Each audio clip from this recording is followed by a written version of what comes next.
우리가 히브리서의 말씀을 통해서 하나님께서 우리 공동체 가운데 그리고 성도님들께 주시는 말씀을 우리가 받기를 원합니다.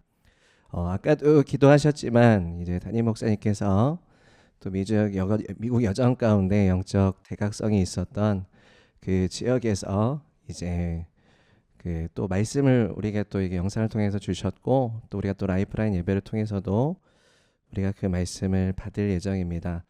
하나님께서 우리 교회에게 주신 것입니다. 하나님께서 우리 교회 가운데 그 영적인 각성이 이제 우리에게 있어야 된다. 그리고 우리 한국교회 또 이제 하나님께서 우리 나라 가운데 이것을 주시고자 하신다라는 것을 우리가 믿습니다. 하나님께서 언제나 우리가 부흥하기를 원하십니다. 하나님께서 그 부흥의 때를 예비하시고 또 우리에게 준비하라라고 말씀하시는 그 시간임을 믿습니다.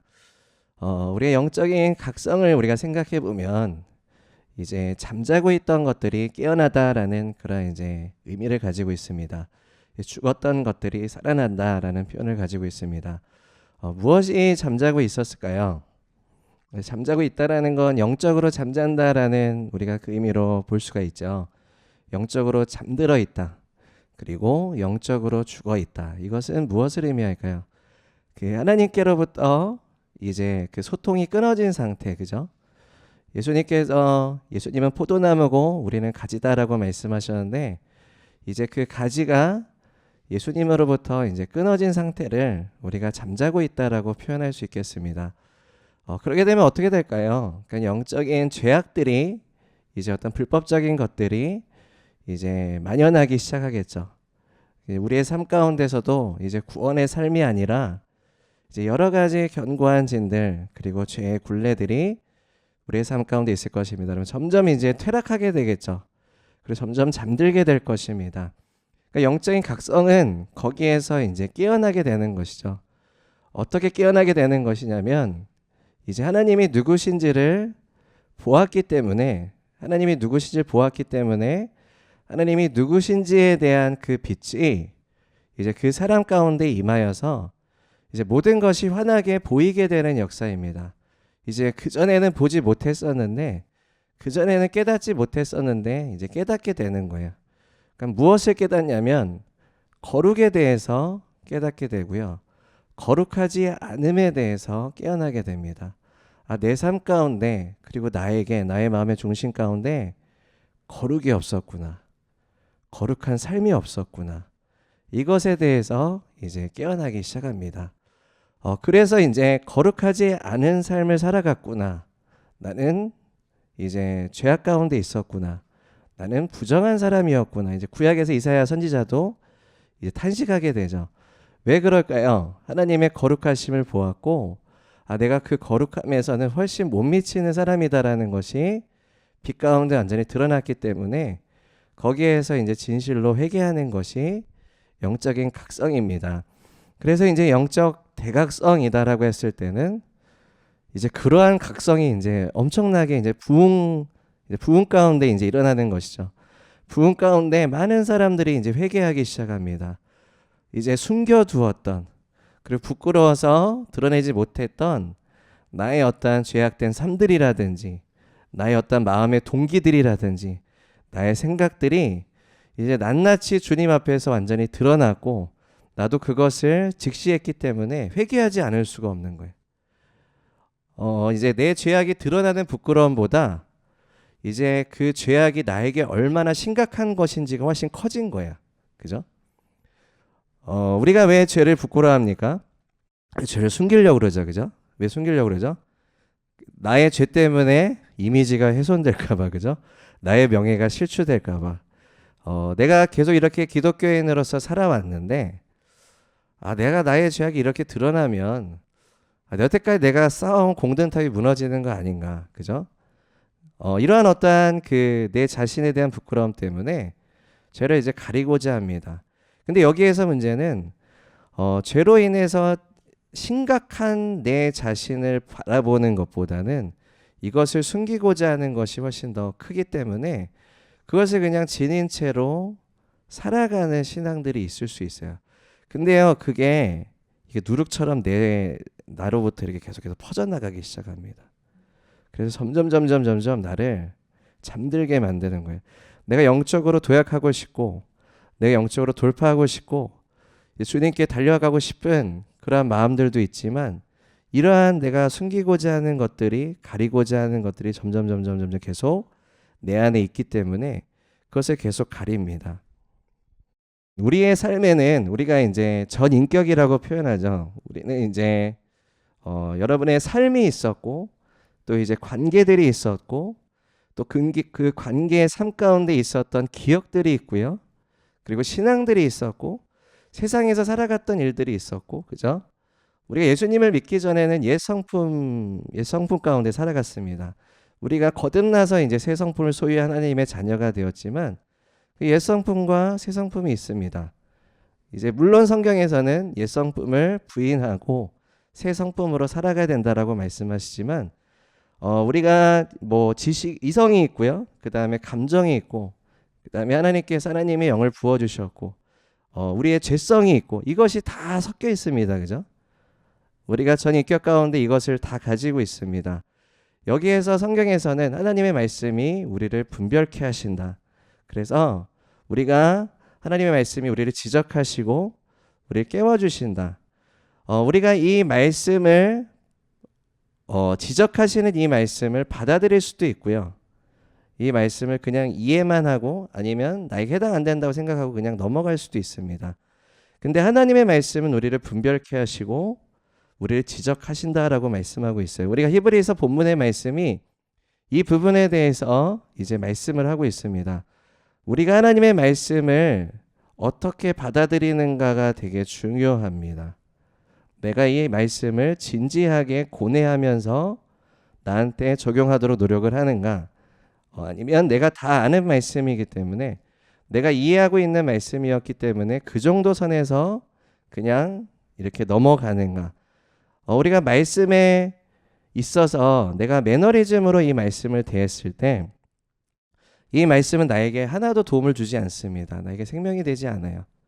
하나님께서 하나님의 말씀을 우리를 지적하시고 깨워주기 원하시는데 성경에서는 이것을 하나님의 말씀의 빛이다라고 표현합니다. 그러니까 빛이 임하는 거예요. 영적으로. 내가 보지 못하고 내가 교만하기 때문에 그 눈이 가려져서 보지 못하는 부분이 있었는데 하나님께서 말씀의 빛을 비춰주셔서 우리의 어두운 부분들을 드러나게 하십니다. 결과적으로 하나님이 말씀을 주고자 하시고 나는 그것을 받고자 하는 상호작용이 있어야 돼요. 그죠? 이것이 우리가 그 계시라고도 표현하고 하나님과의 믿음의 관계라고도 표현합니다. 믿음은 들음에서 나고 들음은 그리스도의 말씀으로 인함이라. 우리가 살아있는 믿음은 하나님의 말씀을 듣고자 해야 됩니다. 하나님께서 주고자 하시고 나도 듣고자 해야 됩니다. 어떻게 듣는가 삼가 주의할지어다 라고 예수님 말씀하죠. 너희가 어떻게 들어야 되는지. 우리가 하나님의 말씀을 계속 이렇게 목사님께서 자주 말씀하시지만 소가 이렇게 그 음식을 먹을 때 이렇게 막 씹고 계속 뱉고 씹고 계속 씹잖아요. 그렇게 하나님의 말씀을 씹어야 된다. 그래야 그 말씀이 나를 계속 깨워주십니다. 그리고 말씀의 저격점들을 확장시켜 주세요. 내가 하나님 말씀을 딱 봤어요. 그러면 요 한 부분에 내가 순종해야겠다라고 처음에 생각할 수 있어요. 근데 말씀을 씹다 보면요. 이것도 순종해야 되고 이것도 적용해야 되고 내가 나의 기도에도 적용을 해야겠구나. 내가 무언가 기도 응답을 구하실 수도 있고 어떤 기도로 전환과 돌파를 구하실 수도 있고 그리고 하나님께서 역사하시는 무언가를 여러분이 기도를 통해서 구하실 수 있어요. 근데 말씀으로 기도하시는 겁니다. 그죠? 말씀으로. 하나님께서 우리에게 말씀을 주신다라는 것은 무엇이냐면 그 계시는 무엇이냐면 하나님께서 이 계시를 통해서 내가 일하겠다예요. 하나님께서는 말씀을 우리에게 주심으로 일하십니다. 그죠? 믿으십니까?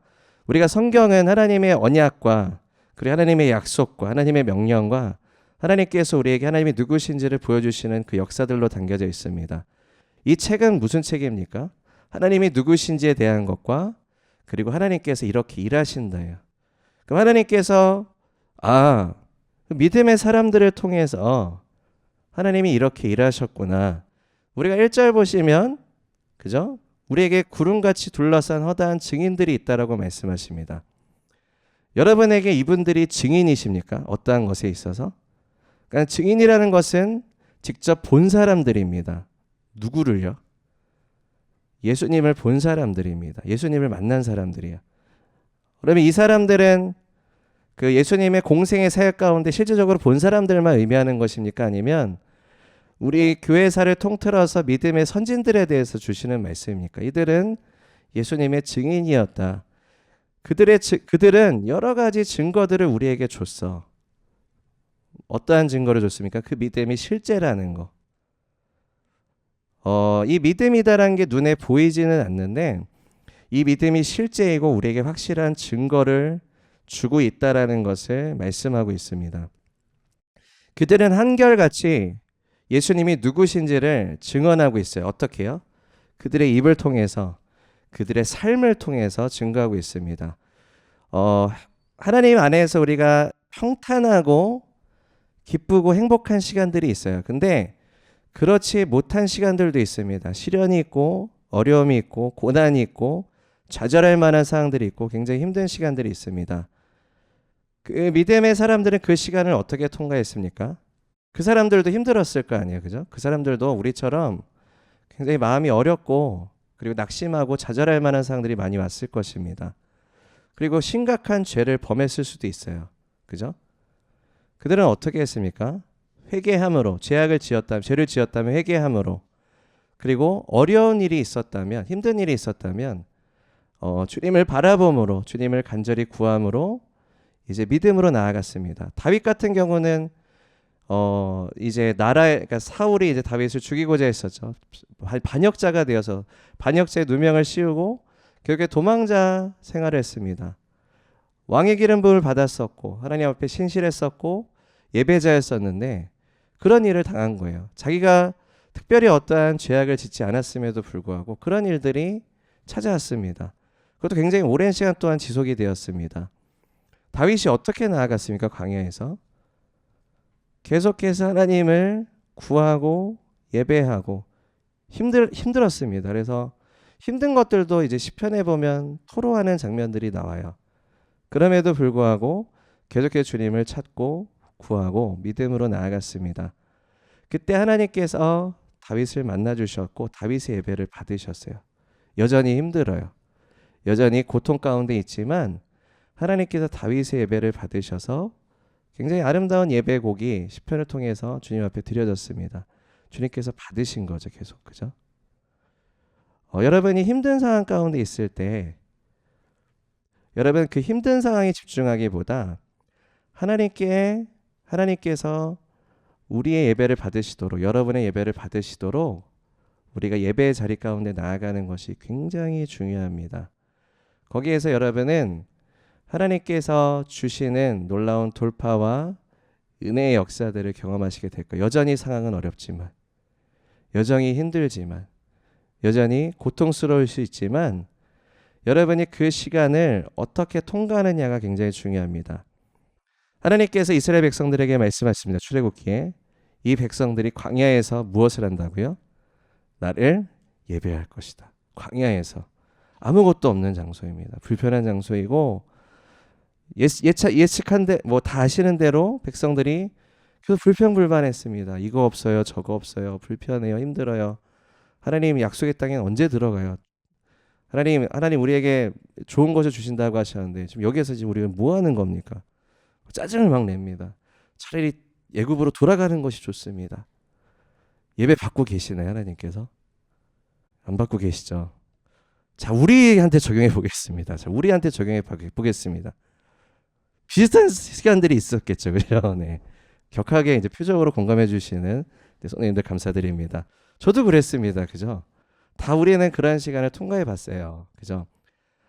여러분이 굉장히 힘드신 시간들, 입에서 불평과 막 쓴 소리와 욕이 나오실 수도 있고, 막 악한 생각들이 계속 막 절제하려고 해도 잘 안 되고 막 뛰쳐나오려는 거 막 겨우 참고 있고, 그러다가 막 가족이 나를 자극했을 때 막 터져 나오고 막 갑자기 이러한 순간들이 많이 있으셨을 거예요. 우리가 그때를 생각해 보면 예배는 온데간데 없어요. 그리고 하나님과의 충만했던 시간은 온데간데 없어요. 그래서 깨닫습니다. 아, 내가 놓쳤구나. 아, 내가 이렇게 했어야 되는데, 하나님을 예배했어야 되는데, 기도의 자리 가운데 나아갔어야 되는데 그렇게 하지 못했었구나. 하나님께서 우리에게도 말씀하시는 거예요. 내가 거기에서 너가 나를 예배할 것이다라고 말씀하시는 거예요. 예배받기 원하신다라는 거예요. 하나님께서 여러분이 가장 불평했을 때, 가장 잘못된 생각을 하고 계셨을 때 하나님께서는 거기에서 너가 나를 예배하기를 기대하신다라는 거예요. 이건 진리입니다. 여러분 그것을 항상 기억하셔야 됩니다. 그러니까 내가 어떠한 상황에 처해서 어떠한 생각을 가지는 것보다 하나님께서 거기에서 나에게 무엇을 원하시는가가 더 중요하셔야 돼요. 여러분이 하나님 만나실 땐 그게 돼요. 성령으로 충만하실 땐 그게 자연스럽게 돼요. 어렵지 않아요. 근데 여러분이 이러한 고난의 시간을 통과할 때, 아니면 여러분이 죄를 지어서 이제 뭔가 좀 이렇게 상태가 안 좋아졌을 때, 그때 다시 하나님을 바라보셔야 됩니다. 바라보셔야 돼요. 그래야지 하나님께서 우리를 회복시키실 수 있고, 하나님께서 우리를 다시 거기에서 피할 길을 내셔서, 시험 당할 때쯤에 피할 길을 내셔서 그냥 피하게만 하십니까? 아니요. 능히 감당하게 하신다. 능히 감당하게 하시는 능력을 부여해 주십니다. 예배의 능력, 기도의 능력, 믿음의 능력, 말씀의 능력을 부여해 주셔서 그 상황을 뛰어넘게 하십니다. 그죠? 하나님께서 그것을 우리에게 주고자 하십니다. 하나님을 만남으로, 하나님께서 우리의 예배를 받으심으로, 하나님께서 우리의 기도를 받으심으로, 하나님 받기 원하세요. 하나님께서 우리에게 넘치도록 주시는 분이시지만, 하나님께서 거룩하신 하나님께서 부족한 우리의 연약하고 죄인이지만 하나님께서 우리의 예배를 받기 원하십니다. 그래서 예수님을 우리 가운데 보내주신 것 아니겠습니까? 예수님의 십자가가 우리에게 그러한 그 전환을 주십니다. 이러한 증인들이, 믿음의 증거들이 있습니다. 그것이 히브리서 11장에 믿음의 사람들에 대해서 얘기하시면서 설명하고 있어요. 이게 다 믿음의 증거들이야. 그리고 그 특징들을 보면 그 믿음의 행함이 있습니다. 그러니까 어떤 개념적인 생각만 가지고 믿음이다라고 얘기한 것이 아니라 그들이 믿는 바에 대해서 그것을, 그 테스트를 스스로가 삶 가운데 통과했어요. 여러분, 그 사람이 믿음이 있는지, 진짜 이 사람이 나를 사랑하는지에 대해서 만약에 테스트한다라고 했을 때 사랑할 만한 충분한 이유를 다 주고 테스트하시나요? 아니면 정말로 사랑하는지에 대해서 반대적인 어떤 상황을 다 마련해서 진짜로 날 사랑하는지 테스트하시나요? 뭐 돈도 많이 주고 엄청 잘해주고 막 사랑할 수밖에 없는 사랑으로 몰아서 정말 나를 사랑하는지 테스트하시나요? 아니면 좀 약간 그것이 부족한 상황에서 한번 테스트를 하시나요? 반대 상황이겠죠, 그죠? 예를 들어서 뭐 어떤 뭐 왕이 있어요. 권력이 있고 돈도 많고, 근데 이제 그 왕과 결혼하기 위해서 후보들이 쫙 이렇게 왔어요. 그러면 이 사람이 내 돈을 보고, 내 권력을 보고, 나의 어떤 겉모습만 보고 자기한테 유익이 되기 때문에 이제 나를 사랑하는지, 아니면 이 사람이, 이 왕이 그러한 것이 싹 없고 만약에 거지였다 하더라도, 아니면 평범한 사람이었다 하더라도 이 사람의 어떤 진면목을 보고 사랑하는지, 여러분은 어떠한 사랑을 원하십니까? 진면목을 원하시지 않습니까? 결혼의 언약이 무엇입니까? 부유할 때나 가난할 때나 아플 때나 건강할 때나 평생토록 배우자를 사랑하시겠습니까가 언약이잖아요. 그 언약의 핵심에 있는 그 핵심적인 요소는 무엇입니까? 아가페 사랑이죠. 그죠? 아가페 하시겠습니까? 그 인격을 사랑하시겠습니까? 그 영혼을 사랑하시겠습니까? 이 사람의 전부를 끌어안으시겠습니까? 내가 이 사람을 사랑하기 때문에 끌어안겠습니다. 예수님의 사랑 아닙니까? 우리가 죄인 되었을 때, 우리가 주님과 원수 되었을 때에도 예수님께서 예수님의 생명을 내어주심으로 우리를 사랑하셨다. 예수님이 우리의 죄까지 다 끌어안으셨잖아요. 우리의 죄의 대가도 다 끌어안으셨잖아요. 그죠? 결혼의 언약에 있어서의 그 아가페 사랑으로부터 나오는, 예수님으로부터 나오는 그 사랑의 그 언약이 결혼에 있어서의 언약의 핵심입니다. 그죠? 우리가 하나님은 그걸 원하세요, 우리에게. 그죠? 우리가 그렇게 하나님을 예배하기 원하고, 그렇게 하나님을 사랑하기 원하고, 그렇게 하나님을 찾고 구하기 원하십니다. 그러면 우리가 어려운 시간을 통과할 때 하나님은 기대하시겠죠. 그죠? 불평불만할 때 하나님께 불평불만하고 쓴마음을 가질 때 하나님은 여전히 기대하시겠죠. 얘가 이 시간을 통과할 때 나를 예배할 것이다. 사단은 계속 참수하겠죠. 아니요, 얘 하나님 앞에 불평불만. 약간 욥기가 생각이 나시죠? 똑같이 우리가 적용해 볼 수 있어요. 회개가 절로 나오지 않습니까? 그죠? 내가 예배 자리 가운데로 나아가지 않았을 때 여전히 하나님은 내가 하나님을 사랑하고 예배하기를 하나님은 기다리고 계십니다. 그게 예수님의 탕자의 비유 아닙니까? 그죠? 예수님께서 아버지께서 이제 아들에게 유업을 주셨는데 허랑방탕에 다 소진하고 그래서 아들이 돌아오기만을 올바른 그 마음의 동기를 가지고 돌아오기만을 바라셨습니다. 왜요? 예수님은 그러한 지신된 사랑을 그 자녀와 나누기를 원하십니다. 그냥 거칠애가 아니에요. 거칠애 신앙이 아니에요. 진짜 하나님은 그 실제적인 믿음을 원하세요. 그러니까 여러분이 뭐 어떠한 그 공식적으로나 그러니까 어떤 수학 공식적으로나 그냥 어떠한 그 내가 이걸 소유하면 하나님 기뻐하시지 이런 것이 아니라 이것은 관계적인 것입니다. 믿음의 핵심은 관계적인 것이 있습니다. 하나님의 말씀을 통해서 하나님은 우리와 깊고 친밀한 관계를 맺기 원하신다. 그리고 우리의 마음의 중심을 원하신다. 중심을 보신다라고 성경에 표현하시죠. 원하시는 거예요.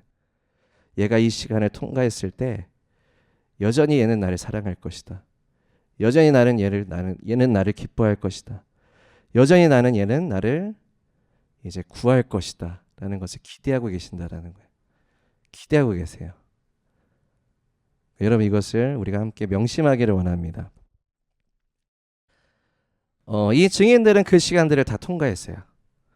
그래서 그 아브라함과 이제 그 우리가 이삭의 스토리도 너무 잘 알지 않습니까? 하나님 앞에 이삭을 바쳐라. 하나님이 언약으로 주신 믿음의 유업으로 주신 자녀인데 초자연적인 하나님의 역사로 그 믿음으로 낳은 너의 그 믿음의 자손이야. 내가 너에게 언약을 준 거, 말씀을 준 거, 약속한 거 너의 그 아들, 그 약속의 아들이 믿음의 자녀인 이삭이 이어받을 거야. 하나님이 다 주셨어요. 근데 다시 하나님께서 이것을 바치라고 하셨어요. 11장에 나오죠. 히브리서에. 근데 하나님 왜 바치라고 하셨을까요? 왜 바치라고 했을까요? 하나님께서 아브라함이 정말로 하나님을 사랑하는지 그리고 하나님을 경외하는지 보고자 하셨습니다. 그죠? 우리가 그 이삭을 주님 앞에 올려드린다라는 것은 어떠한 것의 의미가 있을까요? 하나님께서 하나님의 자녀에게는 유업을 나눠주신다라고 말씀합니다. 그죠? 하나님의 자녀에게. 예수님께서 모든 유업을 가지신 분이십니다. 하늘과 땅의 모든 권세를 취하신 분이신데 히브리서 12장 2절에 보시면 믿음의 주요 우리를 온전케 하시는 예수를 바라보자라고 말씀하세요. 믿음의 주가 되신다. 우리의 믿음의 주체가 되십니다. 그죠? 우리가 하나님의 말씀, 믿음은 말씀을 영적으로 듣는 것이다. 말씀의 계시를 우리가 적극적으로 받고 순종하는 것이 믿음이다라고 했습니다. 그죠? 그게 믿음의 행함까지 이어지는 거죠. 그죠? 계시에 순종하는 거. 그죠? 하나님의 말씀에 계시에 순종하는. 근데 말씀이 예수님이십니다. 예수님이 누구신지에 대한 것. 그것이 이제 믿음의 열쇠가 되겠습니다. 그리고 예수님이 말씀하신 것. 그죠? 하나님께서는 구약에서도 말씀하셨고 신약에서도 말씀하셨습니다. 구약은 이제 가려진 복음이다라고 얘기하고 신약은 드러난 복음이다. 하나님께서 우리에게 말씀하셔서 우리가 예수님이 누구신지를 알게 되고 그리고 예수님이 누구신지를 우리가 따라가게 되는 것이죠. 그죠? 이게 믿음의 주다라고 표현합니다. 그리고 온전케 하시는, 우리를 온전하게 하시는. 어떻게 우리가 온전하게 됩니까? 예수님을 닮아감으로 온전하게 됩니다. 예수님을 따라가면서 예수님을 닮아감으로 예수님의 성품을 담는다라고 표현하죠. 그죠? 예수님의 성품을 담는다. 하나님 아버지께서 이제 이 아들 예수님을 우리 가운데 보내주셨습니다. 예수님은 아버지께서 기뻐하시는 일만 행하기로 결정하셨어요. 그래서 그것만을 추구하며 살아가셨어요. 우리가 추구해야 될 방향은 무엇입니까? 그러면 바라본다라는 거. 예수님을 바라본다. 예수님도 하나님 아버지를 바라보셨습니다. 그죠? 항상 아버지께 기도하셨고 아버지를 예배하고 아버지를 높여드리고 그리고 아버지께서 하시는 일만을 나는 행한다. 그죠? 아버지께서 보이신 것만을 나는 행한다. 이게 뭡니까? 우리에게 있어서 우리는 이거 어떻게 적용해 볼 수 있습니까? 아버지께서 보이신 것만 행한다. 여러분은 예수님께서 보이신 것만 행하십니까? 이거를 어떻게 우리가 적용해 볼 수 있을까요? 예수님께서 보이신 것만을 나는 행하겠습니다. 하나님께서 말씀하신 것, 하나님이 누구신지를 우리 가운데 보이신 것, 그리고 하나님께서 일하시는 것. 예수님이 나의 양식은 아버지께서 이제 나에게 하라고 하신 것들을 온전하게 이루는 것이 나의 양식이다라고 말씀을 하고 계십니다. 하나님께서 우리에게 유업을 나눠주신다라는 것은 하나님의 구속자적인 모든 인간사를 통틀어 하나님의 구속자적인 큰 그림 가운데 우리를 이제 퍼즐 피스로 두셨죠. 우리를 구속하여 주셔서 하나님의 큰 그림 가운데 우리를 동참시켜 주시는 겁니다. 아브라함도 그랬고요.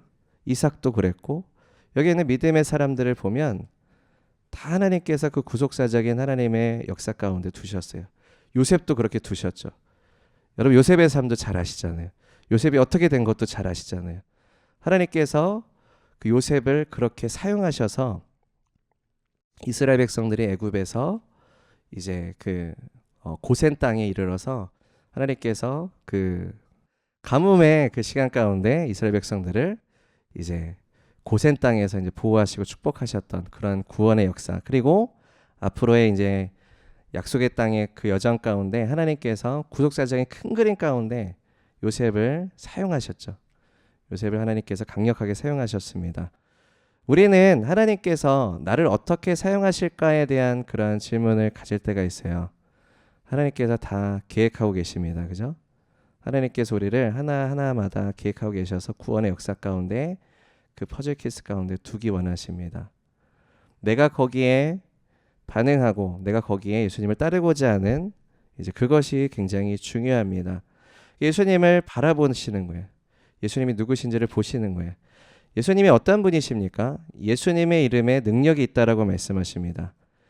성경에서는 아들을 만유의 상속자로 세우셨다. 하나님 아버지께서 아들을 만유의 상속자로 세우시고 또 아들을 통해서 하나님께서 그죠? 모든 만물을 창조하셨고 이제 아버지와 아들과 성령께서 이제 이 세계를 창조하셨죠. 그리고 이 세계를 다스리시고 그리고 아담에게 주셨던 그 만물을 다스리는 통치권을 아담에게 주셨는데 죄로 말미암아서 이제 사단에게 그 통치권이 넘어갔습니다.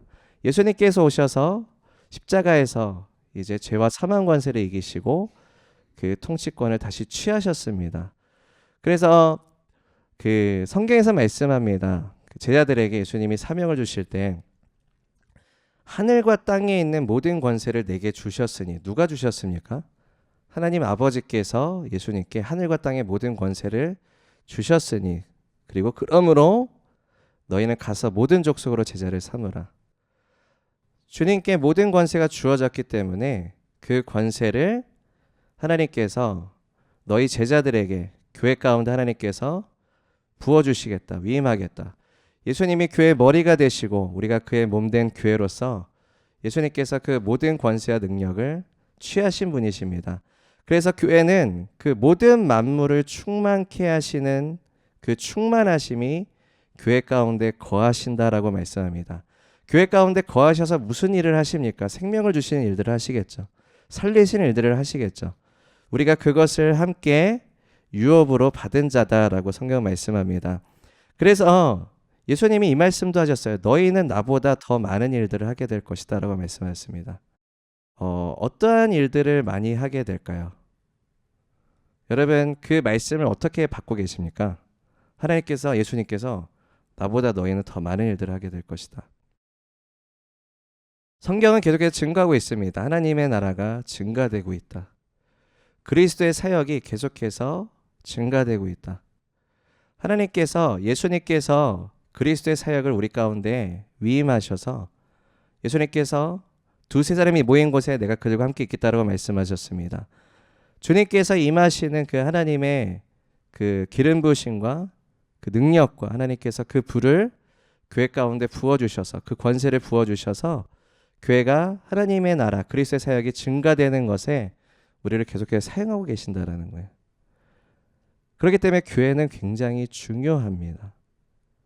예수님의 그 비전과 사명과 그 능력을 부여받았기 때문에 그렇습니다. 하나님의 나라는 계속 증가되고 있습니다. 예수님은 너희가 한 것보다 너희는 더 많은 일들을 하게 될 것이다. 예수님이 선포하셨고 예언하셨어요. 그 일들은 계속 진행이 되고 있어요. 우리가 얼마나 더 깨어 있어야겠습니까? 그죠? 우리가 얼마나 더 겸비해서 예수님을 따라가면 하나님께서 우리가 얼마나 더 큰 증가를 주시겠습니까? 하나님께서는 그것을 우리에게 약속하셨습니다. 그리고 예수님이 또 어떤 일을 하셨습니까? 십자가 상에서 승리하셨는데 어떻게 승리하셨냐면 내가 다 이루었도다라고 말씀하시고 그 다음에 이제 돌아가셨어요. 내가 다 이루었다라고 선포하시고 죽으셨습니다. 십자가로 죽으심으로, 근데 죽으시기 전에 그것을 선포하심으로 예수님께서는 승리의 선포였습니다. 사람들이 보기에는 예수님이 돌아가신 거지만 예수님께서는 돌아가시기 전에 승리 선포를 하고 죽으셨습니다. 그럼 말미암아 이제 그 통치자들과 권세자들을 무력화시키셨다라고 말씀하고 있어요. 예수님께서 이제 또 부활하셨죠. 부활하셔서 이제 그 죄와 사망 권세를 이기셨습니다. 그 누가복음에 예수님이 이 말씀하셨어요. 강한 자가 이제 무장을 하고 자기 집을 지킬 때에는 그 소유가 안전하되 더 강한 자가 와서 그를 굴복시킬 때는 이제 그가 믿던 무장을 빼앗고 그의 재물을 나누느니라라는 말씀이 있습니다. 강한 자가 이제 소유하게 된다라는 것인데요. 강한 자가 무장을 하고 자기 집을 지킬 때에는 누구를 얘기할까요? 강한 자가 무장을 하고 자기 집을 지켜요. 더 강한 자가 오기 전에. 더 강한 자는 누구세요? 예수님, 그죠? 사자가 들려서 제가 흠칫했습니다. 더 강한 분은 예수님이시죠, 그죠? 가장 강한 분이죠, 그죠? 네. 그래서 그 전에 강한 자가 무장을 하고 지킬 때는 이제 그것은 이제 사단을 얘기합니다, 그죠? 우리가 이제 이것을 뭐 다양하게 볼 수도 있겠지만 더 강한 자가 와서 그를 굴복시켰어요. 누구세요? 예수님이십니다. 그러면 그가 믿던 무장을 빼앗는다. 무장 해제시킨다. 그죠? 그가 믿던 무장, 사단이 쓰는 무기들, 그죠? 우리를 넘어뜨리고 이제 교회를 공격하고 하나님의 나라를 회파하고자 하는 사단의 무기들이 있습니다. 그가 믿던 무장을 빼앗고 그리고 그의 재물을 나눈다. 여러분, 사단이 하는 일이 무엇입니까? 하나님께서 우리에게 주신 유업을 빼앗고 훔치고 파괴시키는 일들을 합니다. 그러한 것들을 이제 사단이 하는 일들인데, 그래서 가지고 있었던 그러한 것들을 우리가 이제 되찾게 되는 거죠. 그죠? 재물을 나눈다라는 것은 황충이 훔쳐간 것을 7배나 되갚을지어다라고 우리가 선포하고 기도할 때가 있습니다. 원수가 우리의 유업을 훔치고 빼앗겼던 것을 우리가 다시 되찾는 그러한 것들. 아브라함이 그 조카 롯이 이제 어떤 왕들에 의해서 이제 포로로 끌려가고 그 다음에 재물들을 다 빼앗겼을 때 아브라함이 쫓아가서 그것을 되찾는 역사가 있었습니다. 되찾고 오는 길에 멜기세덱에게 이제 11조를 이제 하나님 앞에 드리는 그런 이제 장면들을 기억하실 겁니다. 그리고 이제 다윗이 시글락에서 아말렉 족속들에게 다 이제 빼앗겼을 때 다윗이 굉장히 공고하고 사람들이 이제 부하들이 다윗을 죽이려고 했을 때 다윗이 어떻게 합니까? 하나님을 예배하기 시작합니다. 그죠? 예봇을 입습니다. 의도적으로 입어요. 자, 이게 에베소서의 말씀과도 연결됩니다. 하나님의 전신갑주를 취하라. 왜 취합니까? 마귀의 관계를 등이 대적하기 위해서.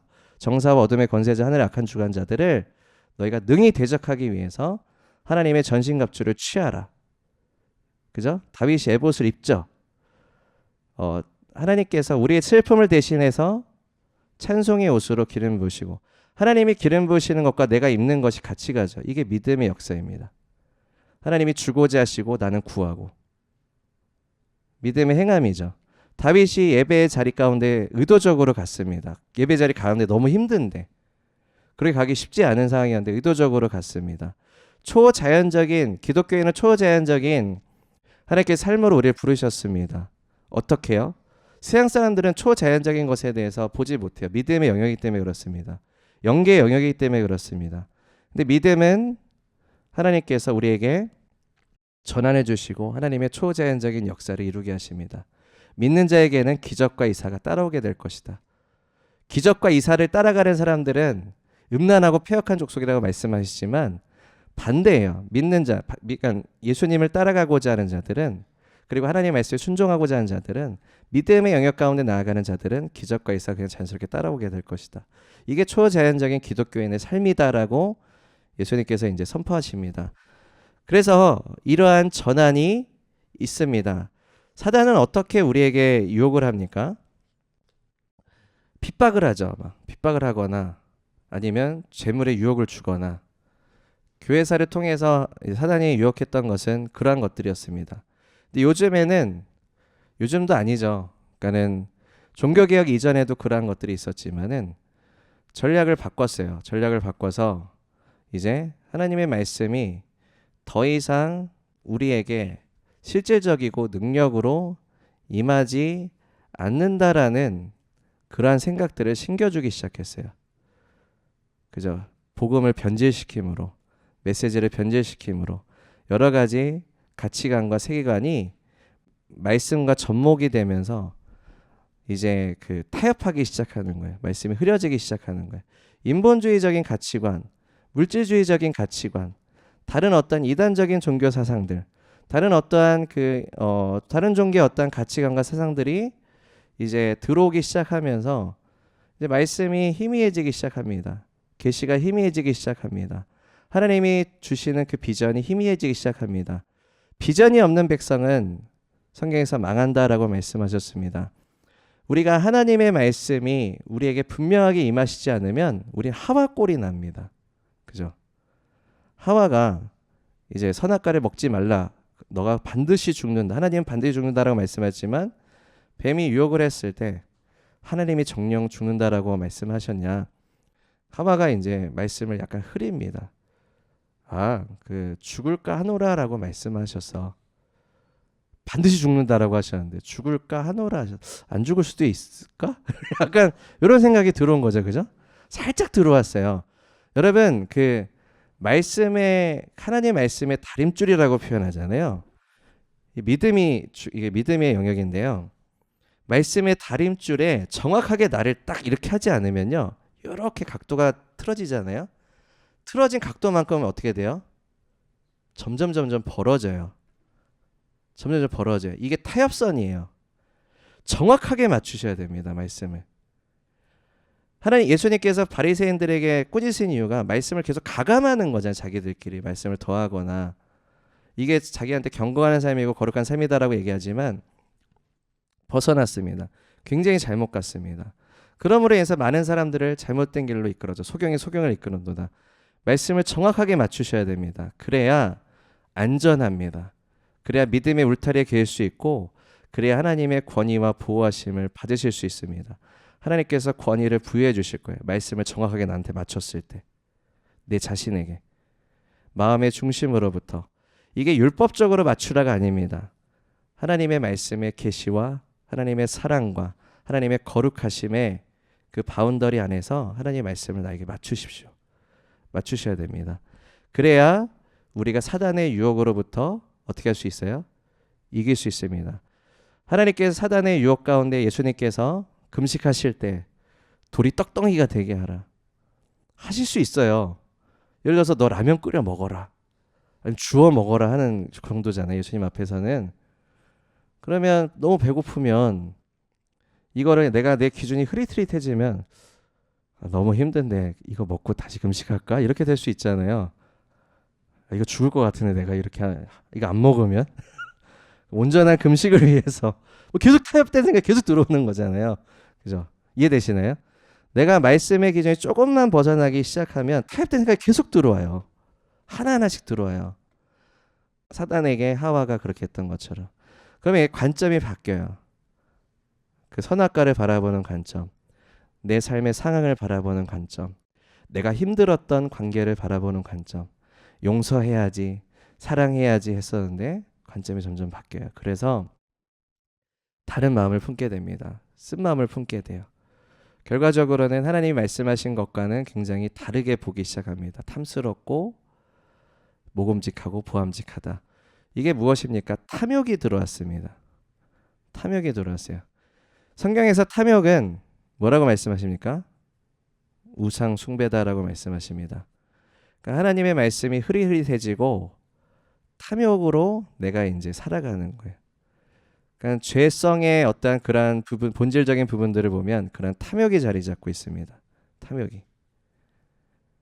어떻게 이것을 내가 건져질 수 있습니까? 다시 다림줄에 나를 맞추셔야 돼요. 다림줄에 맞추셔야 돼요. 예수님의 십자가를 주님께서 바라보라 말씀하셨습니다. 온전케 하신다. 내가 이렇게 어긋났었는데 나를 다시 바로잡아 주신다. 어떻게 그렇게 될 수 있습니까? 신성한 교환밖에 없어요. 그죠? 어떻게 신성한 교환을 할 수 있습니까? 예수님이 십자가를 통해서 우리에게 보여주시는 바는 무엇입니까? 2절에 그 앞에 있는 기쁨을 위해서 십자가를 견디셨다. 그 앞에 있는 기쁨은 무엇입니까?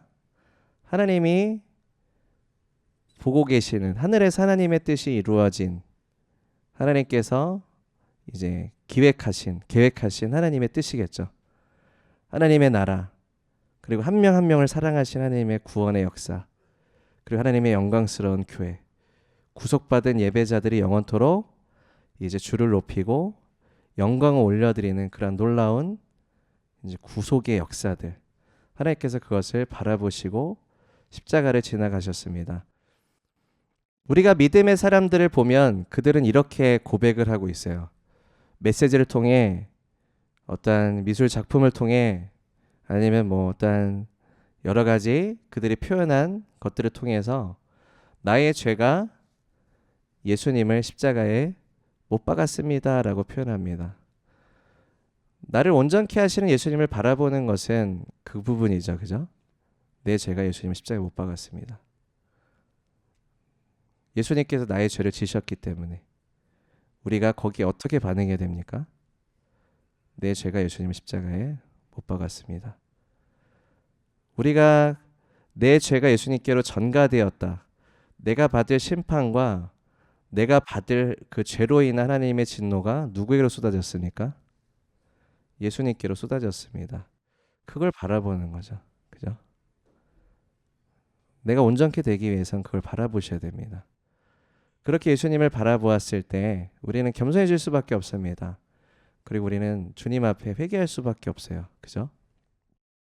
그렇게 우리가 주님을 바라봤을 때 우리 안에 이제 예수님이 우리를 위해서 해주신 그 은혜, 나의 반응, 이게 맞물려져서 믿음이 역사됩니다. 신성한 교환이 일어나기 시작해요. 예수님께서 나의 죄를 가져가시고 그 다음에 예수님의 의를 우리 가운데 옷 입혀주시는 일들이 일어나게 됩니다. 그러므로 인해서 우리가 온전하여집니다. 그죠? 예수님을 우리가 그렇게 이제 사랑하고 따라가는 거죠. 3절에 보시면 이제 그 부분을 말씀하고 계세요. 너희가 피곤하여 낙심하지 않기 위해서. 영적으로 피곤할 때가 있어요. 낙심할 때가 있습니다. 힘들 때가 있어요. 내가 잘 가고자 하는데 자꾸 잘 안 될 때가 있어요. 그래서 포기하고 싶을 때 누구를 바라보라고요? 예수님을. 나의 죄를 지신 그 앞에 있는 기쁨을 위해서 십자가를 지나가신 분을 기억해요. 그럼 여러분 그 앞에 있는 기쁨에 대한 계시를 받으셔야 돼요. 그래 예수님과 우리가 같이 갈 수 있지 않겠습니까? 예수님이 우리를 부르시는데 내가 한 것보다 너희는 더 많은 일들을 할 것이다. 그러면 어떤 걸 바라보실 겁니까? 여러분도 그 앞에 있는 기쁨을 바라보셔야 되지 않겠습니까? 그게 하나님의 비전입니다. 그죠?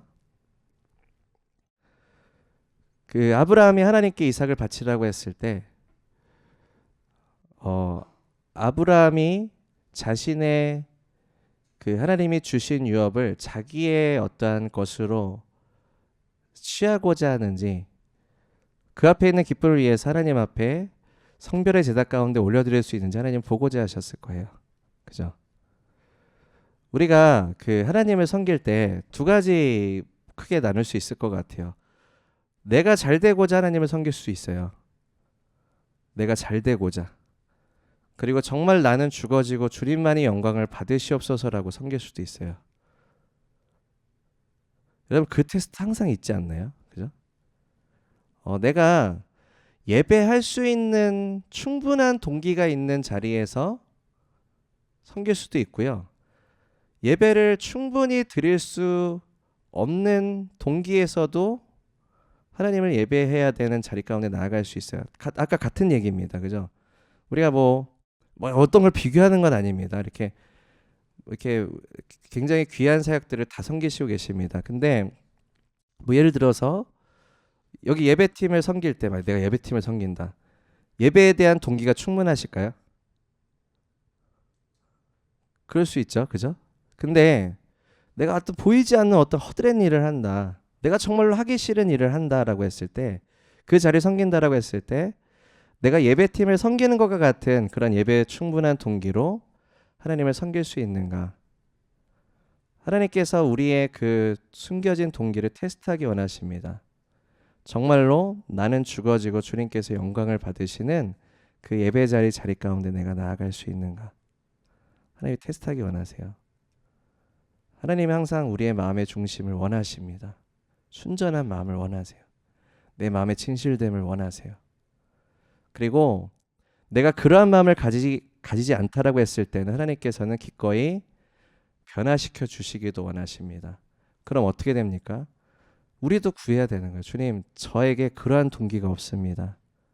내가 그 자리에서 하나님을 기쁨으로 예배할 수 있는 내 마음의 중심과 동기가 없습니다. 변화시켜 주시옵소서. 나는 그 자리에서 그 상황에서 예수님을 사랑할 수 있는 삶을 살지 못했습니다. 주님 인정합니다. 그 자리에서 예수님을 사랑할 수 있는 예배자로서 저를 변화시켜 주시옵소서. 구하셔야 됩니다. 그때 용기 있게 겸손하게 구하셔야 됩니다. 하나님이 변화시켜 주십니다. 정말 그걸 원하시기 때문에 그렇습니다. 그런 예배자가 되기 원하시기 때문에 그렇고 하나님께서 거기에서 영광 받으시기 때문에 그렇고 하나님께서 거기에서 우리 예배를 받기 원하시기 때문에 그렇습니다. 예수님이 이를 위해서 십자가에 달려 우리를 위해서 돌아가셨도다. 그 3절에 그걸 기억하라요. 기억하고 예수님이 십자가를 바라보고 예배자의 자리 가운데 올라오십시오. 기도의 자리 가운데 나아가십시오. 하나님께서 받기 원하십니다. 하나님께서 당신을 지금 변화시켜 주기 원하십니다. 하나님께서 용기를 주기 원하시고 하나님께서 위로하기 원하시고 하나님께서 새 힘을 주기 원하시고 하나님께서 여러분에게 예언적인 메시지를 주기 원하십니다. 계시를 주기 원하십니다. 하나님의 계획을 나타내 보이길 원하시고 그 시간에 주님과 동행하기를 원하십니다. 바라보십시오. 이거를 말씀하고 있습니다. 4절에 계속해서 그 메시지를 주고 계십니다. 너희가 죄와 싸우되 아직 피 흘리기까지는 대항하지 아니하고. 예수님께서 우리의 죄를 지셨기 때문에 나의 죄가 예수님 십자가에 못 박았고 그것으로 말미암아 신성한 교환을 주셨기 때문에 여기 이제 값지고 귀한 것입니다. 그러면 우리가 죄에 대해서 얼마나 싸워야 되겠습니까? 그죠? 죄가 얼마나 심각한 것인지, 죄를 우리가 얼마나 미워해야 되는 것인지, 죄를 짓지 않는 것에 대해서 우리가 얼마나 깨어 있어야 되는지에 대해서 예수님의 그 은혜와 사랑으로 인해서 우리가 더 이것을 엄중하게 생각해야 됩니다요. 은혜가 값없이 주어진 것이지만, 죄사함의 은혜가, 구속의 은혜가 값없이 주어진 것이지만 이것은 굉장히 예수님이 큰 대가를 지불하신 겁니다. 우리의 죄를 없이 하시기 위해서, 그리고 하나님과의 관계를 회복하기 위해서 굉장히 큰 대가를 지불하셨습니다. 그러면 당신은 죄에 대해서 어떠한 태도를 지어야 됩니까?를 이제 물어보시는 거죠, 하나님이. 너 어떻게 해야 되겠니? 죄에 대한 관점이 바뀌어야 돼. 그래서 5절에 보면 그 사랑이 하나님의 자녀 가운데 있기 때문에 하나님이 징계하신다라는 거예요. 훈계하신다라는 거예요. 꾸짖으신다라는 거예요. 그렇게 하면 안 된다고. 너무 사랑하시기 때문에. 그죠? 너무나도 우리가 이것을 잘 마음에 새길 수 있는 부분이 생각이 됩니다. 부모님이 자녀를 사랑하시기 때문에 훈계하죠. 그죠? 화가 치밀어 올라서 화풀이를 할 때도 있지만 그건 잘못된 겁니다. 그죠? 그렇지만 사랑으로서 훈계합니다. 저도 이제 그 자녀를 이렇게 잘 꾸짖는 편은 아닌데요.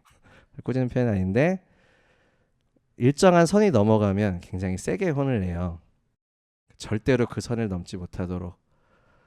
근데 그게 제가 화가 나서가 아니고 정말 넘기 원치 않습니다. 자녀가. 정말 싫어요. 그러니까는 예수님이 우리를 위해서 죽으신 거, 우리가 선을 넘었기 때문에 그렇거든요. 예수님이 생명을 주시고 이 선 넘지 마. 이건 정말 안 돼. 라고 하시는 부분이에요. 그럼 하지 말아야죠. 그죠? 하지 말아야 돼요. 혼내시는 거예요. 혼을 내서라도 그 선을 넘지 못하도록. 멸망의 길이기 때문에. 우리를 너무 사랑하시기 때문에 잘못된 길로 가기 원치 않으시기 때문에 꾸지람을 하신다. 혼내신다. 그러면 그 혼냄의 기간이 있을 거 아니에요? 세게 혼냈어요, 자녀가. 그리고 와, 됐다, 오케이, 됐어, 이제 다 혼냈으니까 이제 해피 막 이렇게 되진 않잖아요. 혼냄에 약간 그 자중하는 기간이 자녀에게 필요하잖아요. 물론 이제 달래주기도 하고 사랑으로 이제 타이르기도 하지만 자중하는 기간이 있어요. 하나님께서도 우리에게 그 기간을 주세요. 징계하시는, 훈계하시는 기간이 있어요. 그러면 5절에서 말씀하시는 거예요. 꾸지람을 받을 때 낙심하지 말라. 사랑하는 자를 하나님이 징계하시고 받아주시는 거야. 거절감을 가지지 마.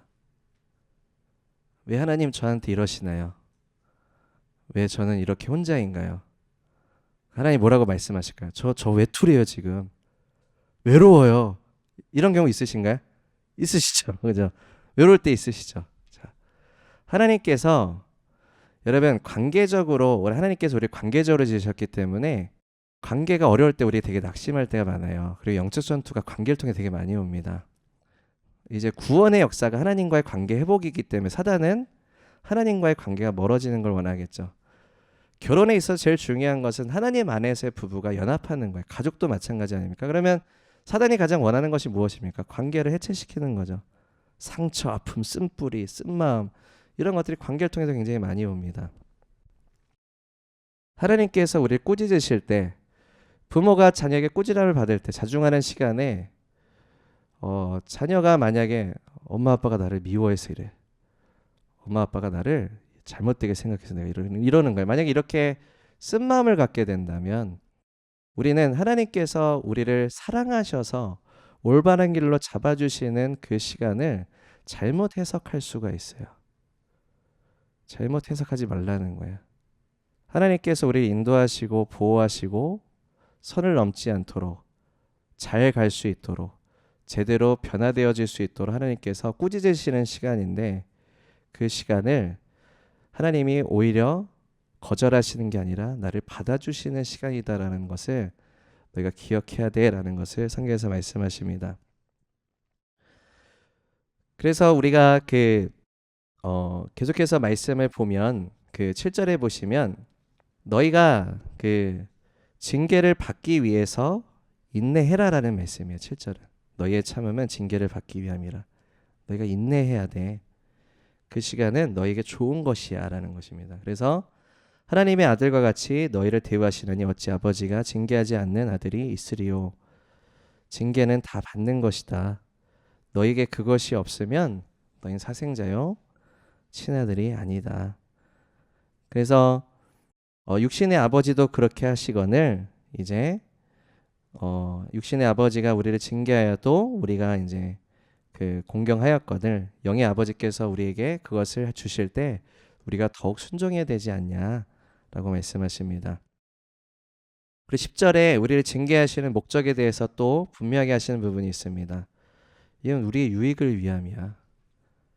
하나님이 너의 유익을 위해서. 자녀가 부모님이 자녀를 징계할 때 누구의 유익을 위해서 합니까? 생각해 보시면 부모님들 생각해 보시고 자녀들도 한번 생각해 보십시오. 자, 자녀의 유익을 위해서죠, 그죠? 자녀의 유익을 위해서요. 만약에 부모가 부모의 유익을 위해서 자녀를 징계한다면 잘못된 길로 갑니다. 자녀가 내 유익을 위해서 자녀를 징계한다라고 했을 때, 나의 만족을 위해서 자녀를 징계한다고 했을 때 자녀는 잘못된 길로 갑니다. 잘못된 영성이에요. 자녀의 유익을 위해서 부모는 자녀를 사랑하기 때문에 징계합니다. 하나님도 그러신다라는 거예요. 근데 그 목적이 있으세요. 뭔가 이렇게 더 끌어들이시는 거죠. 뭐에 끌어들이시고 계십니까? 그분의 거룩하심에 참여하게 하기 위해서. 내가 거룩하니 너희도 거룩하라. 거룩이라는 거예요. 거룩. 하나님께서 우리를 징계하시는 것은 거룩이에요. 거룩. 하나님께서는 우리가 거룩함의 계시를 받기 원하십니다. 하나님의 말씀의 다림줄에 나를 대어보는 거죠. 그래서 그 부분을 회개하시는 거예요. 나의 믿음의 행함에 있어서, 나의 삶의 행함에 있어서, 내 마음의 중심에 있어서 하나님의 거룩하심에 벗어난 부분이 있지는 않은가 점검해 보시는 거예요. 점검해 보시는 거예요. 거룩이에요. 거룩. 그 거룩은 뭔가 우리가 그 거룩이라는 그 단어를 생각해 봤을 때 거룩에 참여한다라는 것은 굉장히 관계적인 것입니다. 내가 거룩하니 너희도 거룩하라. 하나님과의 사랑의 관계예요. 거룩함을 그 어떠한 그 경직된 내가 무언가를 계속 지켜야만 하는 그러한 단어로만 생각하지 마시고, 하나님 말씀에 다림줄에 대는 것은, 여러분 처음에 다림줄을 안 대는 삶을 살아왔기 때문에 다림줄을 대는 게 어려울 수 있는데, 다림줄을 계속해서 맞추는 삶이 훈련되시고 거기에 내가 변화가 되어지면 그것이 가장 자유하고 행복하고 기쁜 삶입니다. 하나님의 말씀에 다림줄에 계속 대고자 하시는 목적 중에 하나는 그 말씀이 예수님이시고 예수님의 성품이시잖아요. 내 말을 그들의 마음에 새기겠다라고 말씀하셨어요. 거듭남에 대한 부분이고 이 적용에 대한 부분이 말씀의 적용. 그럼 말씀이 계속 내가 다림줄에 맞추는 훈련하다 보면 말씀이 성품과도 같이 변화되어져요. 예수님을 닮는 거죠. 그죠? 고린도 후서 3장에 우리가 잘 아는 말씀이지만, 고린도서 3장에 이제 모세의 예를 들면서 그 이스라엘 백성들이 모세가 이제 그 십계명을 받아서 이제 얼굴에 광채가 빛나서 수건으로 가렸습니다. 이스라엘 백성들은 어떠한 태도였냐면, 여기 히브리서 12장의 본문에 나오지만 우리는 그 하나님의 그 엄중한 그 거룩하심에 우린 죽을 수도 있기 때문에 가까이 갈 수 없습니다. 가까이 가지 않겠습니다. 말씀을 듣는 것도 좀 두렵습니다. 그러니까 모세가 대신 들으시고 우리에게 그냥 전달해 주세요. 하나님은, 여러분, 하나님의 거룩하심은 온전하시고 완전하십니다. 죄인들이 하나님의 거룩하심에 도달할 수 없습니다. 죄악된 우리가 하나님의 영광 가운데 갈 수 없습니다. 이것은 사실입니다. 하나님의 공의이시고 하나님의 거룩하심입니다. 절대로 하나님은 죄와 타협하지 않으십니다. 하지만 하나님이 원하신 건 무엇입니까? 거룩함에 참여하는 거예요. 이 두 가지를 우리가 인정해야 됩니다.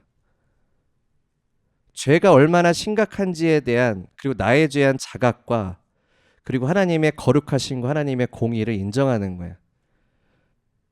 그리고 거기에 그 인정한 것에 올라서서 무엇을 우리가 봐야 되냐면, 죄와 사망과, 그러니까 죄와 심판을 이기신 예수 그리스도의 희생과 그 은혜와, 그리고 그 휘장을 여신 은혜의 보좌, 거룩한 가운데, 하나님의 거룩한 가신 그 지성소 가운데 나아갈 수 있는 그 예수님의 십자가, 그 은혜, 그 두 가지를 우리가 같이 인정해야 됩니다.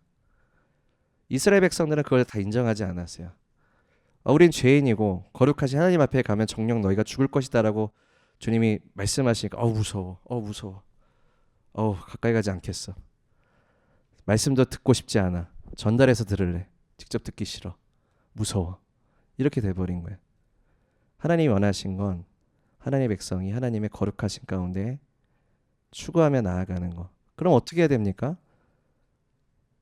하나님께서 우리를 정결케 하시고 우리 새롭게 하시는 것에 기꺼이 내가 주님 앞에 가고자 하는, 그죠? 내가 거룩하니 너희도 거룩하라.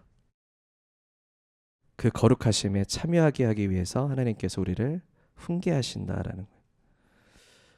그래서 이제 그 11절을 보시면 무릇 징계가 당시에는 즐거워 보이지 않고 슬퍼 보이나 후에 그로 말미암아 연단을 받은 자들은 의와 평강의 열매를 맺느니라. 당시에는 즐겁지도 않아요. 그래서 좀 슬픈 것 같아요.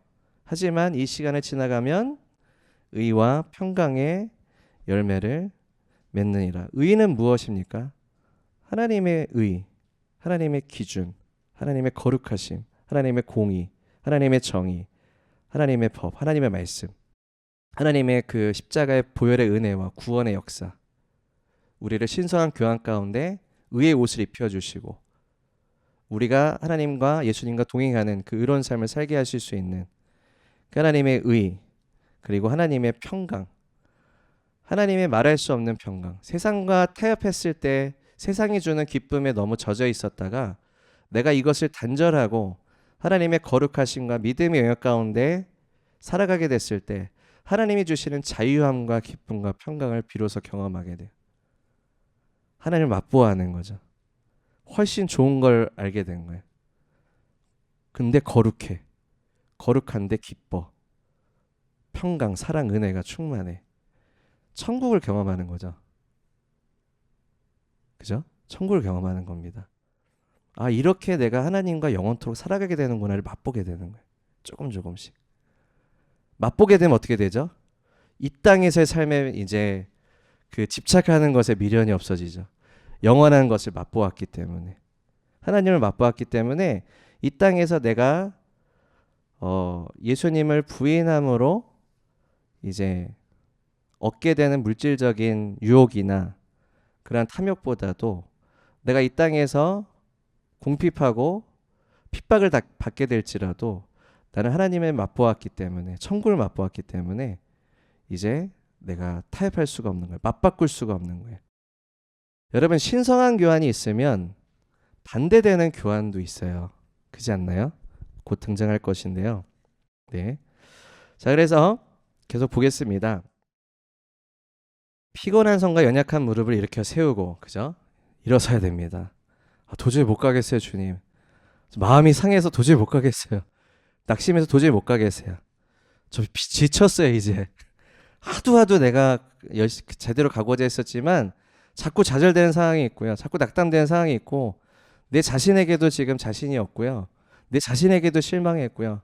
저 때문에 실망했고요. 이것 때문에 실망했고요. 아니야. 피곤한 손과 연약한 무릎을 이렇게 세우고 너의 발을 위하여 곧은 길을 만들어. 다림줄을 세우는 거죠.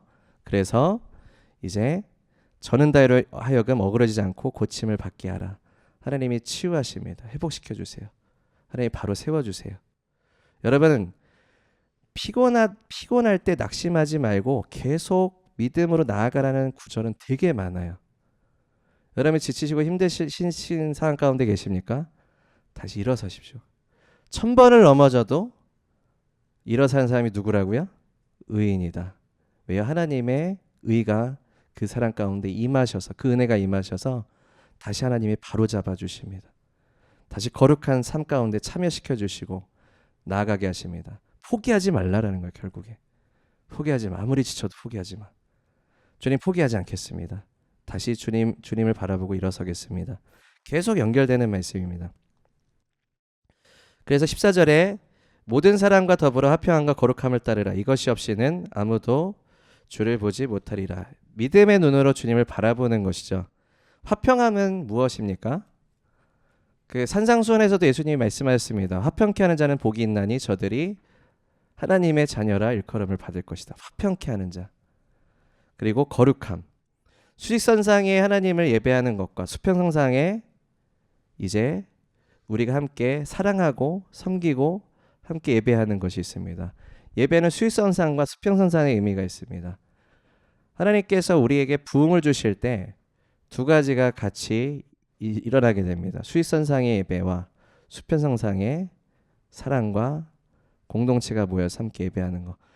초대교회가 하나님이 부흥을 주신 가장 완벽한 모형이죠. 그죠? 하나님이 보여주신 하나님을 예배하고 날마다 구원받는 사람들이 더해졌는데 함께 모여서 찬미하고 기뻐하고 예배하는 그 기쁨과 은혜가 충만했습니다. 하나님의 그리스도의 사역이 엄청나게 일어났어요. 기적의 역사가 일어났어요. 치유와 축사와 회복과 놀라운 역사들이 계속해서 일어났어요. 근데 요한복음 17장에 예수님께서 부흥에 대해서 기도하시는 장면이 있어요. 부흥이란 단어 안 쓰셨지만 아버지가 저에게 주셨던 영광을 저들에게 주어서 그 영광으로 저들이 하나가 되길 원합니다.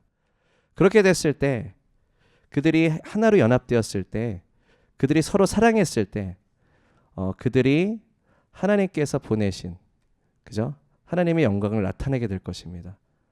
주님이 누구신지를 나타내게 될 것입니다. 이 기도를 하셨어요. 이게 부흥입니다. 부흥의 역사예요. 예수님이 부흥이라는 단어를 안 쓰셨지만 요한복음 17장에 예수님의 기도로 이루어진 장인데 예수님은 부흥에 대해서 기도하셨어요. 초대교회가 그 예수님의 기도 가운데 탄생됐죠. 믿으십니까? 예수님께서 보좌 우편에서 지금도 우리를 위해서 기도하고 계신다. 요한복음 17장의 기도를 하시지 않겠습니까? 그죠? 예수님이 기도를 보이셨기 때문에 그죠? 우린 적어도 예수님이 지금 무슨 일을 하고 계시는지 말씀을 통해서 알 수 있습니다. 이것이 또 우리의 기도가 되어야 합니다. 여러분, 모든 사람과 더불어 화평하다는 얘기는 뭐냐면 타협이 아니라 거룩한 연합이에요. 거룩한 연합. 여러분, 그 분리를 주는 것들이 있습니다. 그죠? 분리를 주는 일들이 있어요. 그게 15절에 그걸 설명하고 있어요. 그러니까 하나님의 영광스러운 거룩한 연합이 있어야 돼. 모든 사람과 더불어 화평함과 거룩함을 함께 이루어야 돼. 이게 부흥이거든. 부흥인데 그래야 너희가 주를 보게 되는 거야. 주님을 따라가게 되는 거야. 주님을 보게 되면 어떻게 돼요? 예수님과 같이 아버지께서 보이신 것만을 행한다. 부흥하는 공동체는 예수님이 보이신 것만을 행합니다. 주님을 보았기 때문에, 주님께서 보이셨기 때문에. 비전과 계시와 영광과 임재가 얼마나 충만하겠습니까? 뭘 해야 될지가 충분한 거예요. 거기에 달려가게 됩니다. 하나님께서 초대교회를 그렇게 사용하셨죠. 부흥하는 공동체를 그렇게 사용하십니다. 15절에 그 부흥을 가로막는, 연합을 가로막는 것들에 대해서 말씀하세요. 너희는 하나님의 은혜에 이르지 못하는 자가 없도록 하고 또 쓴뿌리로 나서 괴롭게 하여 많은 사람이 이로 말미암아 더럽게 되지 않게 하고. 자, 은혜에 이르지 못하는 자가 없도록 우리가 권면해서 세워야 됩니다. 그죠? 살려야 돼요.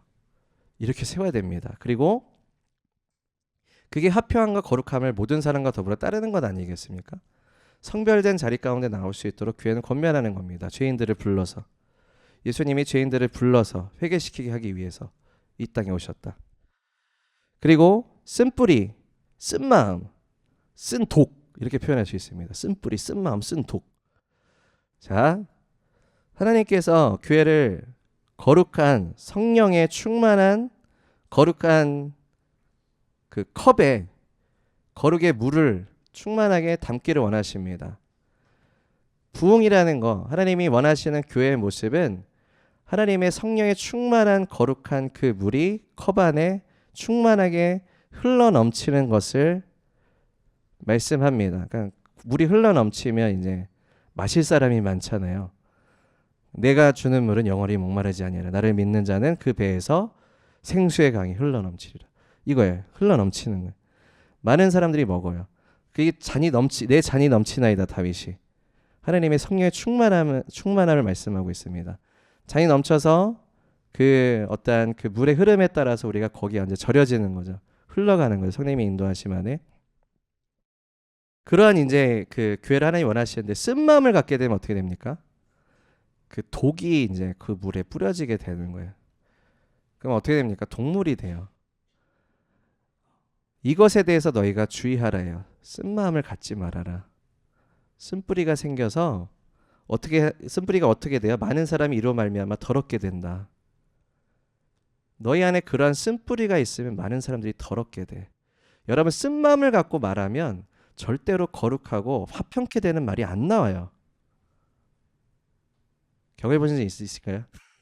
가정에서 혹시 지체들끼리 쓴 마음을 갖고 말하면 성경에 뭐라고 말씀해요? 그러니까 분명하게 말씀하세요. 많은 사람들을 더럽게.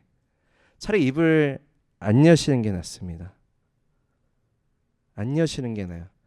험담하는 말들 왜 나오는지 아세요? 쓴 마음 때문에 나오는 거예요. 험담하는 말들, 불평하는 말들. 이것이 독처럼 퍼져나가요.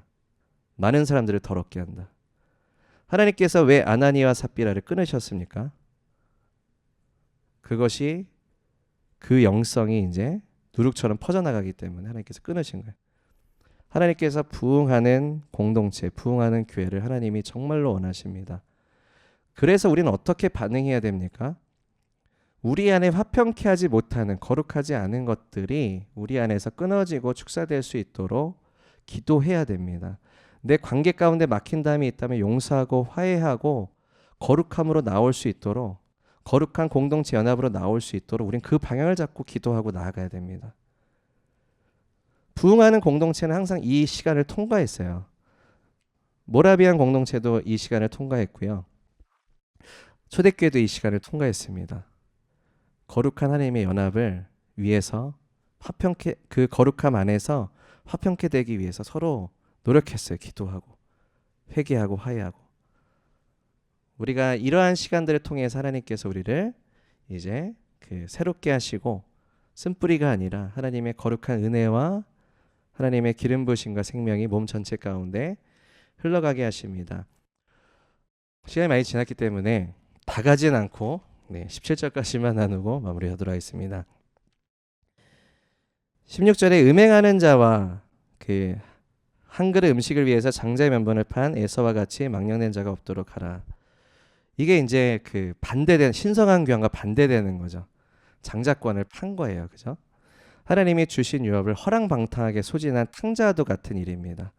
하나님이 여러분에게 하나님의 자녀된 권세를 주셨는데 여러분 그것을 가지고 여러분의 삶을 어떻게 쓰셨습니까? 하나님이 여러분에게 주신 그 능력과 기름 부음을 여러분은 여러분의 삶에 어떻게 쓰셨습니까? 하나님 물어보시는 겁니다.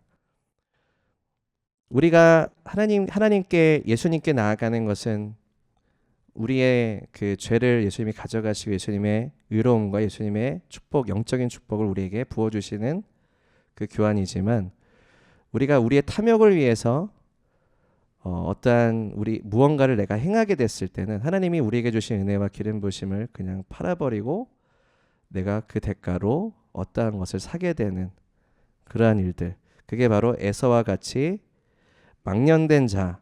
망령된 자라는 단어는 거룩함과 반대되는 단어입니다. 거룩함과 반대되는 거예요. 거룩하지 않은 거야. 완전 반대로 가는 거야. 그러한 자가 되지 않도록 살피고 너희도 주의하라. 그가 이제 그 영적인 축복을 내가 놓쳤구나라를 깨닫고 눈물을 흘리면서 간구했지만 이미 놓쳐버린 거예요. 하나님께서 그 하나님의 카이로스라는 것이 있습니다. 하나님이 예비하신 시간이에요. 에서에게 있어서는 이것이 그 하나님의 카이로스였습니다. 카이로스였는데 놓친 거죠. 놓친 거예요. 다른 것을 바라봄으로. 여러분, 앞으로 우리가 이거 다 나가지 못한 그 본문에 보면 하나님께서 그 영광 가운데 계명을 주시는 시간입니다. 영광과 그 불 가운데 하나님께서 십계명을 주시는 시간인데 이스라엘 백성들은 그 시간에 동시에 무엇을 했습니까? 우상 숭배를 했습니다. 그래서 황금 송아지로 탐욕으로 이것이 우리 신이다라고 하면서 하나님께서 부흥을 주시는 아니면 하나님께서 놀라운 계명을 주시는 하나님의 영광과 그 불 가운데서 놀라운 것들을 예비하신 그 카이로스에 이 사람들은 그 탐욕으로 인해서 영적인 축복을 얻지 못하고 다른 것으로 맞바꿨어요. 이런 일이 굉장히 많이 일어나요. 여러분 한번 점검해 보십시오. 하나님께서 예비하신 하나님의 카이로스 때 내가 다른 것을 붙잡고 탐욕을 부림으로 그 시간을 놓쳤던, 오히려 하나님이 공동체 가운데 강력하게 임하셨는데 오히려 나는 그냥 그 은혜와 축복의 시간을 누리지 못하고 그냥 어떠한 탐욕 가운데 그냥 있었던, 영적으로 오히려 잘못된 장소와 시간 가운데 있었던 그러한 시간들이 있지는 않았는지를 한번 점검해 보십시오. 점검해 보십시오. 이러한 것들이 굉장히 비일비재해요. 사단이 가장 원하는 바이고요. 또 하나님께서 가장 슬퍼하시는 시간입니다. 슬퍼하시죠. 그래서 예수님께서 예수님의 복음으로 주님의 사랑으로 주신 그 은혜와 그 복음의 능력, 하나님의 주신 새 계명, 하나님 우리를 새롭게 하시고 그 신성한 교환, 하나님이 주신 권세와 능력, 내가 한 것보다 너희를 더 많이 사용할 것이다. 예수님의 이름으로 주시는 그 열쇠와 승리와 전환을 주시는 그 놀라운 은혜의 역사를 너희가 엄중하게 받고 이제 거룩한 삶으로 예수님을 따라가라라는 것이 이제 히브리서 12장에 주시는 말씀입니다. 그래서 마지막에 우리가 그 마무리하면서 마치겠습니다. 하나님께서 흔들릴 만한 것들은 다 흔드시겠다라고 말씀하셨어요. 다 없애시겠다. 내가 너희에게 흔들릴 만한 요소들이 있다면 다 없애버릴 거야. 나는 소멸하는 물이다. 우리 하나님은 소멸하는 물이시라. 흔들리지 않는 건 무엇입니까? 믿음이에요. 믿음이 있기 원하십니다. 흔들리지 않는 그 믿음, 그 불을 소유하기 원하십니다. 침례 선포했습니다. 나는 물로 세례를 너에게 베풀거니와 그분께서 오실 것인데 불과 성령으로 너에게 침례를 베풀 것이다. 불과 성령을 주실 것이다 라고 말씀하십니다. 우리가 하나님의 말씀과 불과 성령을 가지고 나아가는 그러한 하나님께서 부흥을 준비하는 그런 시간이 되었으면 좋겠습니다. 기도하시겠습니다. 주님께 감사와 찬송 올려드립니다. 주님 하나님 아버지, 주님의 사랑과 은혜로 인해 감사드립니다. 주님 하나님께서 우리를 태어나기 전부터 아셨고, 주님 하나님 아기 때부터 성년에 이르기까지 주님께서 우리를 보셨습니다. 나를 아셨고 나를 사랑하셨고, 이미 예수님은 예수님의 생명을 주기까지 사랑하셨습니다. 그런 예수님께서, 그런 하나님께서 나를 거절하시고 관심 없어 하시는 것은 말이 되지가 않습니다. 주님, 우리가 하나님께 불평하고 하나님께 믿음이 없었던 우리의 삶을 주님 앞에 회개하는 시간이 되기 원합니다. 그리고 하나님 믿음의 눈을 회복시켜 주시옵소서. 우리가 가장 낙담하고 힘들었던 시간에 오히려 하나님께서는 우리를 돌보시고 예배받기 원하시고 영광받기 원하셨다라는 것을 깨달아 알게 해주시옵소서. 이것을 깨닫기 원합니다. 주님, 우리가 예배자로서의 전환이 있기 원합니다. 슬픔의 시간이 아니라 감사의 시간으로 전환되게 해주시옵소서. 근심의 시간이 아니라 찬송의 시간으로 전환되게 해주시옵소서. 우리의 삶의 기억의 조각들을 주님 치유하여 주시옵소서. 우리가 잘못된 쓴마음과 쓴뿌리를 가졌던 것으로부터 하나님 아버지 치유하여 주시고 회개케 해주시고 축사시켜 주시고 예수 그리스도를 바라봄으로 온전케 하여 주시옵소서. 주님 하나님, 나의 죄를 지신 그 십자가를 영광 안에서 보게 하여 주시옵소서. 십자가의 영광을 보게 하여 주시옵소서. 예수님의 희생과 그 사랑을 보게 하여 주시옵소서. 불꽃 같은 눈으로 우리를 지켜 보호하시는 그 예수님을 보게 해 주시옵소서. 대면하게 해 주시옵소서. 주님 하나님 아버지, 부끄러움으로 겸손함으로 회개함으로 주님 앞에 나아가는 심령이 되게 하시고 주님의 거룩하심을 알게 해 주시옵소서. 주님, 소멸하는 불로 임하셔서 우리 안에 우리의 삶에 흔들릴 만한 것들을 다 하나님 흔들어 주시고 주님 소멸하는 불로 완전히 태워 주시옵소서. 주님, 이 시간이 힘들더라도, 이 시간이 우리에게 어려운 시간이라 할지라도 통과하기 원합니다. 변화되기 원합니다. 예수님을 닮아가기 원합니다. 주님 안에 주님을 바라봄으로 영광에서 영광으로 변화되어지기 원합니다. 주님, 통과하게 해주시옵소서. 주님께서 주시는 훈계와 연단의 시간이 있을지라도 통과하게 해주시옵소서. 그것이 가장 좋은 것이기 때문에 그렇습니다. 우리 사랑하시고 하나님의 거룩하심에 우리를 참여하기 원하시는 것이기 때문에 주님, 우리가 그것을 기꺼이 하나님 아버지 순종하고 주님을 바라보는 믿음의 삶이 되게 해주시옵소서. 하나님, 믿음의 선진들의 증거를 보며 우리가 깨닫기 원합니다. 우리도 그 믿음의 선진들의 증거의 삶이 되기 원합니다. 증인의 삶이 되게 해주시옵소서. 그래서 하나님, 우리의 증인의 삶을 통해서 우리의 세대, 우리의 다음 세대가 그 증거를 보게 해주시옵소서. 그리스도의 영광을 보게 하시고 하나님께서 일하시는 것을 보게 해주시옵소서. 주님 하나님, 유업을 우리가 함부로 여기지 않겠습니다. 아버지께서 주신 유업을 우리가 허랑방탕하게 소진하지 않겠습니다. 하나님, 주님의 나라와 영광을 위해서 하나님께서 십자가상에서 그 기쁨을 위해서 지나가신 것처럼 주님 그 기쁨을 우리 가운데 계시하여 주시옵소서. 주님의 기쁨이 우리 안에 충만케 해 주시고 우리가 그 기쁨의 영광을 바라보며 주와 동행하는 그런 하나님의 자녀된 권세를 가진 자가 되게 해 주시옵소서. 그 유업이 계속해서 우리의 세대와 우리의 다음 세대 가운데 흘러가게 하시고 우리가 그 부흥의 유업을 소유한 자가 되기 원합니다. 하나님 아버지, 그 부흥의 계시와 불을 부어주셔서 하나님 주의 공동체가 하나님의 거룩한 연합 가운데, 거룩한 화평한 가운데 주님을 바라보며 주님을 따라가는 시간들이 되게 해 주시옵소서. 이 계시와 은혜가 모든 성도들 가운데 임하시기를 원합니다. 주님께 감사와 찬송 올려드립니다. 예수 그리스도의 이름으로 기도했습니다. 아멘.